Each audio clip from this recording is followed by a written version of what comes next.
बिस्मिल्लाहिर्रहमानिर्रहीम अस्सलाम वालेकुम। आज आपके साथ ईद स्पेशल में भुने गोश्त की रेसिपी शेयर कर रही हूँ। बहुत आसान है इसको बनाना, बहुत मज़े का भी बनता है और एक क्विक रेसिपी आपको दे रही हूँ, तो मुकम्मल देखना है आपने इस वीडियो को। वीडियो अच्छा लगे आपने लाइक करना है। तो चलें मज़ेदार सा ईद स्पेशल भुना गोश्त बनाना शुरू करते हैं। पैन में मैंने यहाँ पर आधे कप के बराबर तेल शामिल किया है। अब मैंने इसमें बीफ ऐड कर दिया है, साथ साथ मैंने इसमें कुछ रिवाज की बोटियाँ भी शामिल की हैं, इसलिए मैंने इसमें ऑयल कम शामिल किया है। और आप मटन का भी सेम इसी तरीके से भुना गोश्त बना सकते हैं। बस अब हमने क्या करना है, इस तेल के साथ हमने इस गोश्त को भूनना है थोड़ी देर के लिए, यहाँ तक कि इस गोश्त का थोड़ा सा कलर चेंज हो जाएगा। बस तब तक इसे भूनेंगे, उसके बाद हम इसको अदरक लहसुन डालकर कुक करेंगे। तो अभी इसमें मैं 2 टेबल स्पून अदरक का पेस्ट ऐड कर रही हूँ और 1 टेबल स्पून लहसुन का पेस्ट ऐड करके इसको हम मज़ीद 4-5 मिनट के लिए कुक कर लेंगे।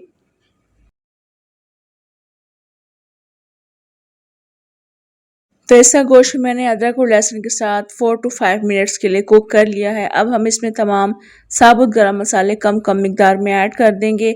साथ ही हम इसमें प्याज भी ऐड कर देंगे, तकरीबन 4-5 बड़े साइज़ की प्याज थी।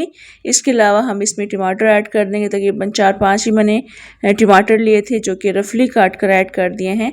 अब इन सबको हम अच्छे से मिक्स करेंगे और स्पाइसेस भी हम इसी वक्त शामिल कर लेंगे। अगर आपको इसको कुकर में गलाना है, जल्दी है आपको, तो आप इसको तमाम चीज़ें ऐड करके कुकर में गला सकते हैं। बेहतरीन गल जाएगा, मज़ेदार बनेगा और वही सेम जायका आएगा। तो बस अभी मिक्स करने के बाद हम इसमें नमक ऐड करेंगे अपने टेस्ट के अकॉर्डिंग,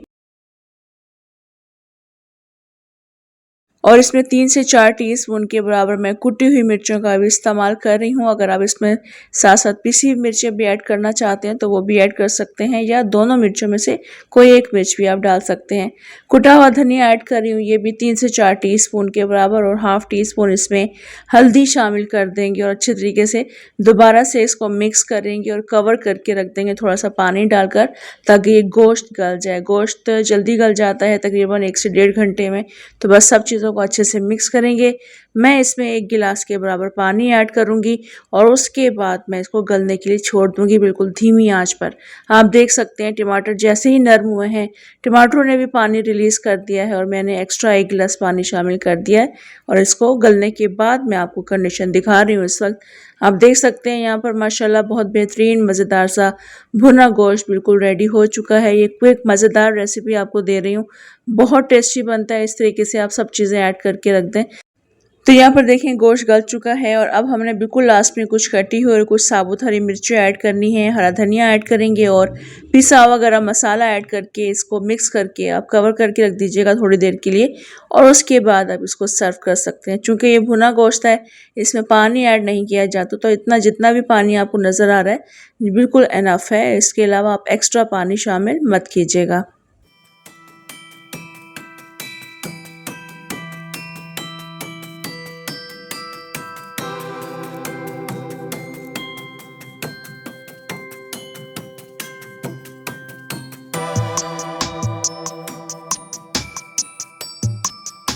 ईद स्पेशल भुना गोश्त की इस रेसिपी को आपने ज़रूर ट्राई करना है। बहुत आसान और बहुत मज़े की रेसिपी है।